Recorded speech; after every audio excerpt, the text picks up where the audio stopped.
ઉનાળાની શરૂઆત હજુ નથી થઈ ત્યાં જ રાજકોટમાં સૌરાષ્ટ્રમાં પાણીની પારાયણ જોવા મળી રહી છે। સૌરાષ્ટ્રમાં પાણીનો દેકારો હજુ તો ઉનાળો શરૂ નથી થયો ત્યાં જ પાણીની પારાયણ 20 જળાશયોમાં પાણી ખાલી થવા ઉપર કોંગ્રેસનો આરોપ।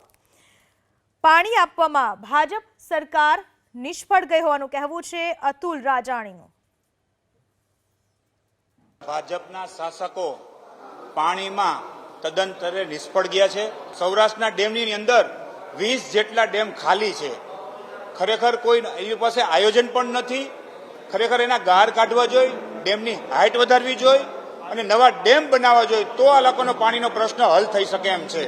અત્યારના રાજકોટની અંદર 1 થી 18 વોર્ડમાં પાણી હાવ પિચકારીના ધાર જેટલું પાણી આવે છે। પૂરો તમે ટેક્સ વસૂલો છો, પણ પાણીના નામે ભાજપની સરકાર તદંતરે નિષ્ફળ ગઈ છે। કોંગ્રેસના આરોપ પર ભાજપ પ્રવક્તા રાજુ ધ્રુવનો પલટવાર।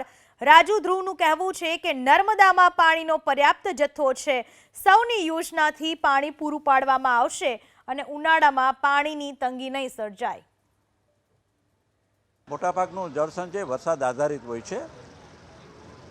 વરસાદને કારણે જે ડેમો પૂરા ભરાયેલા છે, ક્યાંક વરસાદના અભાવને કારણે ડેમો ખાલી હોય। જ્યારે ડબલ એન્જિનવાળી સરકાર પ્રજાની સાથે હોય ત્યારે પ્રજાએ જરા પણ ચિંતા કરવાની જરૂર નથી। માં નર્મદા ગંગા બની અને સૌરાષ્ટ્રવાસીઓના ઘરે ઘરે પહોંચશે। નર્મદા આધારિત સૌની યોજના કે જે સૌરાષ્ટ્રની પ્રજાને નરેન્દ્રભાઈ મોદીની મહાન ભેટ છે, આ સૌની યોજના મારફત રાજ્ય સરકાર ભૂપેન્દ્રભાઈ પટેલના નેતૃત્વમાં ઘરે ઘરે પાણી પહોંચાડશે। એક પણ સૌરાષ્ટ્રવાસી પાણીના અભાવે પાણીના વાકે હેરાન નહીં થાય।